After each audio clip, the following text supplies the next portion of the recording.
الجديد للاتحاد سيف الدين، رد من رمزي بشعالة على فراوي. كرة قوية في عمق الملعب. يعني حقيقة نستغرب عدم وجود أي تغطية دفاعية في هذا المكان بالذات.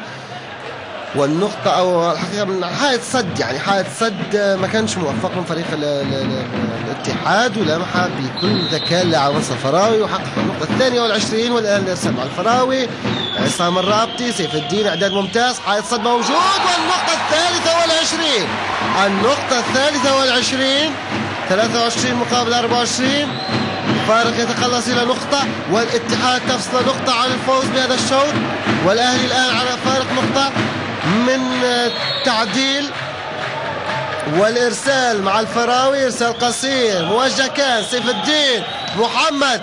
الآن الكرة مع علاء مفتاح، الإعداد لحسام أو رشيد بن هلال. كرة مثيرة الحقيقة، لقطة مثيرة وخارج الملعب. إذا من اللاعب هشام حسين، والنقطة الرابعة والعشرين. وتتفاعل الجماهير الرياضية الموجودة هنا بمدرجات سليمان ذرات مع هذه النقطة المهمة الحقيقة لفريق الأهلي. أضاع الفرصة الأولى، الفرصة الأولى فريق الاتحاد أضاعها، كان على مقربة من الفوز بهذا الشوط. إلى الآن الفارق، الآن اللاعب سيكون على النقطة السادسة والعشرين. كرة للاتحاد خارج الملعب، يا للإثارة، يا للتشويق والإثارة. الآن نقطة واحدة تفصل الأهلي عن الفوز بهذه المباراة. كان الفارق نقطة، كانت النقطة لمصلحة الاتحاد. الآن الأهلي وعاد بقوة الحقيقة في نفسية الحقيقة كانت يعني متزنة بين اللاعبين، لم يفقدوا الثقة بأنفسهم، عادوا. والآن الفارق نقطة بينه وبين الفوز بهذا اللقاء.